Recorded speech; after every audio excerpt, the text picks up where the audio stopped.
Hey all, welcome to day 5 of learning the Hindu vocab.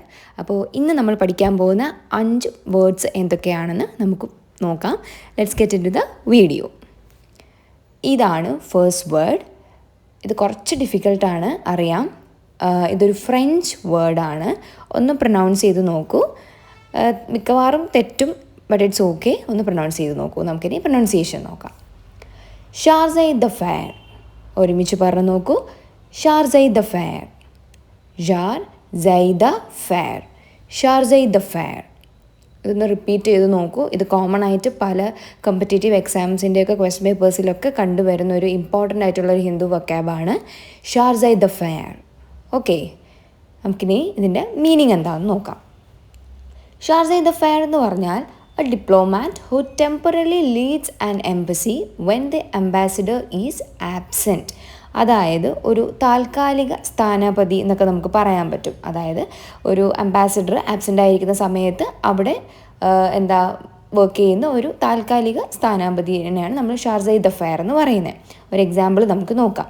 Since the ambassador was away, the chargé d'affaires managed the embassy. ഇപ്പോൾ മനസ്സിലായല്ലോ sentence വന്നപ്പോഴത്തേക്ക്. ഇത്രയേ ഉള്ളൂ. ഇപ്പോൾ chargé d'affaires എന്നുള്ളതാണ് first word. അപ്പോൾ നമുക്കിനി next വേർഡിലേക്ക് പോകാം. ഒന്ന് പറഞ്ഞു നോക്കിയേ. GAUGING. എന്തായിരിക്കും പ്രൊനൗൺസിയേഷൻ?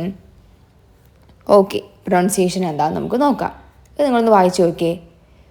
ഗെയ്ജങ്. ഗെയ്ജങ്. എന്താണ്? ഗെയ്ജങ്.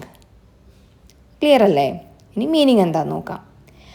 ഗൈജിങ് എന്ന് പറഞ്ഞാൽ measuring something or to assess അല്ലെങ്കിൽ ടു ഇവാലുവേറ്റ് എന്നൊക്കെ നമുക്ക് പറയാം. അതായത് അളക്കുക, വിലയിരുത്തുക എന്നൊക്കെയുള്ള മീനിങ് ആണ് ഗൈജിങ് എന്നുള്ളത് നമുക്ക് പറയാൻ പറ്റുക. ഇനി നമുക്കൊരു എക്സാമ്പിൾ നോക്കാം. The engineer is gauging the water level in the tank. എന്താണ്? എൻജിനീയർ ടാങ്കിൽ ജലനിരപ്പ് അളക്കുകയാണ്. അളക്കുകയാണ് എന്നുള്ളതാണ് ഗൈജിങ് എന്നുള്ളതിൻ്റെ മീനിങ് വരിക. ഓക്കെ, ക്ലിയർ അല്ലേ? ഗൈജിങ് മീനിങ് എന്ന് പറഞ്ഞാൽ അളക്കുക അല്ലെങ്കിൽ വിലയിരുത്തുക. Example, the engineer is gauging the water level in the tank. Engineer ടാങ്കിലെ ജലനിരപ്പ് അളക്കുകയാണ്. Okay, next word. OUSTED. എന്താണ്? പ്രൊനൗൺസ് ചെയ്ത് നോക്കൂ. OUSTED. പ്രൊനൗൺസിയേഷൻ നോക്കാം. ഔസ്റ്റഡ്. ഔസ്റ്റഡ്. നിങ്ങൾ ആ പ്രൊനൗൺസിയേഷൻ, ആ ഫെനറ്റിക്സ് എഴുതിയേക്കുന്നില്ലേ, അതുപോലെ അങ്ങ് വായിച്ചു നോക്കുക. ഓക്കെ, ഔസ്റ്റഡ്. ഓക്കെ, ഔസ്റ്റഡ്. മീനിങ് നോക്കാം. ഔസ്റ്റഡ് എന്ന് പറഞ്ഞാൽ റിമൂവ്ഡ് അല്ലെങ്കിൽ ഡിസ്മിസ്ഡ് അല്ലെങ്കിൽ ഇജക്റ്റഡ്. ഇതൊക്കെ എഴുതിയേക്കുന്നത് എൻ്റെ സിനോണിംസ് ആയിട്ട് നമുക്ക് യൂസ് ചെയ്യാം കേട്ടോ. അതായത് പുറത്താക്കുക അല്ലെങ്കിൽ നീക്കം ചെയ്യുക എന്നതാണ് ഔസ്റ്റഡ് എന്ന് പറയുന്നത്. എക്സാമ്പിൾ എന്താ? He was ousted from his position as CEO. അദ്ദേഹത്തെ CEO സ്ഥാനത്തു നിന്ന് പുറത്താക്കി. ഇവിടെ ആ പുറത്താക്കി എന്നുള്ളതാണ് ഔസ്റ്റഡ് എന്നുള്ള മീനിങ്, വേർഡിൻ്റെ മീനിങ് ആയിട്ട് വരിക. ഈസി അല്ലേ? ഓക്കെ, ഇനി നെക്സ്റ്റ് വേർഡിലേക്ക് പോവാം. DEFIANT. എന്താണ്? ഡെഫയൻറ്റ്. എന്താണ്? ഡെഫയൻറ്റ്. ഡെഫയൻറ്റ്. ഡെഫയൻറ്റ്. ക്ലിയർ അല്ലേ? ഡെഫയൻറ്റ്. ഇനി നമുക്ക് മീനിങ് നോക്കാം. ഡെഫയൻറ്റ് എന്ന് പറഞ്ഞാൽ ഡിസ്ഒബേയിങ് അല്ലെങ്കിൽ റെസിസ്റ്റൻറ്റ്. അതായത് ധിക്കാരം എന്നൊക്കെ നമ്മൾ പറയില്ലേ, ധിക്കാരം, അനുസരണയില്ലാത്ത എന്നൊക്കെ പറയുന്നതാണ് ഡെഫയൻറ്റ് എന്നുള്ളതിൻ്റെ മീനിങ് വരിക. ഇനി നമുക്ക് സെൻറ്റൻസ് എക്സാമ്പിൾ നോക്കാം. The child gave a defiant look when asked to stop talking. സംസാരിക്കുന്നത് നിർത്താൻ പറഞ്ഞപ്പോൾ കുട്ടി ധിക്കാരപരമായ ഒരു നോട്ടം നോക്കി.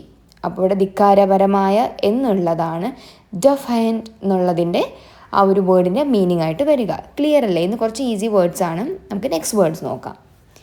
ഇത് അത്യാവശ്യം അറിയായിരിക്കും ആൾക്കാർക്ക്. DIASPORA. എന്തായിരിക്കും പ്രൊനൗൺസിയേഷൻ? ഡയസ്പൊറ. ഇതാ ഡയസ്പൊറ. ഇത് നിങ്ങൾ കൂട്ടി വായിച്ചാൽ മതി. ഡയസ്പൊറ. ഡയസ്പൊറ. ക്ലിയർ അല്ലേ? മീനിങ് നോക്കാം. എന്താണ് ഡയസ്പൊറ എന്ന് പറയുന്നത്? A group of people who live outside their original country. ചുരുക്കി പറഞ്ഞാൽ പ്രവാസി. പ്രവാസീനെയാണ് നമ്മൾ ഡയസ്പൊറ എന്ന് പറയുന്നത്. ഓക്കെ, എക്സാമ്പിൾ എന്താ? The festival brought together members of the Malayalam diaspora living abroad. വിദേശത്ത് താമസിക്കുന്ന മലയാളി പ്രവാസി സമൂഹങ്ങളെ ഈ ഉത്സവം ഒരുമിച്ച് കൊണ്ടുവന്നു. അതാണ് ഡയസ്പൊറ എന്ന് പറയുന്ന വേർഡിൻ്റെ മീനിങ്. ക്ലിയർ അല്ലേ? ഇനി നമുക്ക് എല്ലാ വേർഡ്സും കൂടെ ഒരുമിച്ചൊന്ന് വെച്ച് നോക്കാം. ഇത്രയുമാണ് ഇന്ന് പഠിച്ച വേർഡ്സ് എന്ന് പറയുന്നത്. ഞാനിന്ന് കുറച്ച് ഫാസ്റ്റായിട്ട് പോയിട്ടുണ്ടെന്ന് അറിയാം. ബിക്കോസ് എല്ലാം ഞാനൊക്കെ എക്സാമിനൊക്കെ പ്രിപ്പയർ ചെയ്യുന്ന ആളല്ലേ, അപ്പോൾ ടൈം ഇൻവെസ്റ്റ് ചെയ്യാൻ കുറച്ച് പാടുണ്ടായിരുന്നു ഇന്ന്. സോ ഇപ്പോൾ ഇന്ന് ഇത്രയും 5 വേർഡ്സാണ് നമ്മൾ പഠിച്ചത്. നെക്സ്റ്റ് വീഡിയോ എന്ന് പറയുന്നത് ഒരാൾ ചോദിച്ചിട്ടുണ്ടായിരുന്നു, എങ്ങനെയാണ് ഹിന്ദു ന്യൂസ് പേപ്പർ കുറച്ച് ഈസി ആയിട്ട് വായിക്കാൻ പറ്റുക, അതിൻ്റെ കോണ്ടൻസ് ഒക്കെ കുറച്ചുകൂടി ഈസി ആയിട്ട് എങ്ങനെയാണ് മനസ്സിലാക്കി നമുക്ക് വായിക്കാൻ പറ്റുക എന്ന് ചോദിച്ചിട്ടുണ്ടായിരുന്നു. സോ നെക്സ്റ്റ് വീഡിയോ അതിനെക്കുറിച്ചുള്ള ഡീറ്റെയിൽ വീഡിയോ ആയിരിക്കും. സോ അപ്പോൾ നമുക്ക് നെക്സ്റ്റ് വീഡിയോയിൽ കാണാം. Thank you for watching. Like, share ചെയ്യുക, സബ്സ്ക്രൈബ് ചെയ്യുക. Okay, by.